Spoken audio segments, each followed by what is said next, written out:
एक जंगल में एक शेर रहता था। वह शेर उस जंगल का राजा भी था। उस शेर ने बहुत दिनों तक अपनी ताकत का उपयोग नहीं किया था। शेर के शांत स्वभाव को देखकर जंगल के सभी जानवर आपस में चर्चा करने लगे थे कि हमारे राजा के पास अब ताकत नहीं है, इसलिए ये अब हमारे राजा रहने लायक नहीं है। जंगल के सभी जानवरों को महसूस तो हो रहा था, पर किसी की भी ऐसी हिम्मत नहीं थी कि शेर को यह बात बता सके। भले ही जानवरों ने शेर से यह बात नहीं कही थी, परंतु शेर को इस बात की भनक पड़ चुकी थी। शेर ने इस बात का अनुमान लगा लिया था कि जंगल में उसके बारे में क्या क्या बातें हो रही हैं। एक दिन एक लोमड़ी ने सभी जंगल के जानवरों को अपने पास बुलाया और कहा कि अब अपना राजा ताकतवर नहीं रहा है, इसलिए अब हमें अपने राजा बदल देना चाहिए। लोमड़ी के इस बात का पहले तो किसी ने कोई उत्तर नहीं दिया, लेकिन थोड़ी देर बाद सभी ने यह कहा कि आपकी बात सही है,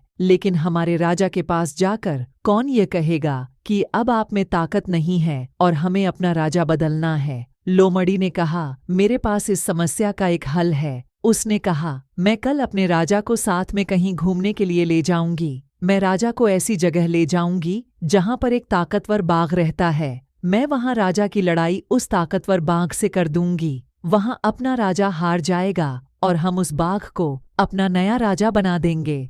जंगल के सभी जानवरों की इस योजना की खबर पास के जंगल के भेड़ियों को पड़ जाती है। भेड़ियों ने योजना बनाई, अपने पास के जंगल में राजा कमजोर हो गया है, हमें तुरंत उस जंगल पर आक्रमण कर देना चाहिए। जब शेर को इस बात का पता चला कि मेरे जंगल पर किसी ने आक्रमण कर दिया है, तब तुरंत शेर अपनी पूरी ताकत का उपयोग करता है और सभी भेड़ियों को भगा देता है। शेर की इस जीत और ताकत को देखकर जंगल के सभी जानवर अपनी गलती पर बहुत शर्मिंदा हो जाते हैं। अब वे सभी अपने राजा से माफी मांगते हैं और जंगल का राजा अपनी प्रजा की इस भूल को माफ कर देता है। इस घटना के बाद शेर ने जंगल के सभी जानवरों से कहा कि आप लोगों को मुझसे कभी भी कोई शिकायत हो तो बेशक निडर होकर मुझसे आकर कहे, मैं आप लोगों की समस्या सुनने के लिए हमेशा तैयार रहूंगा।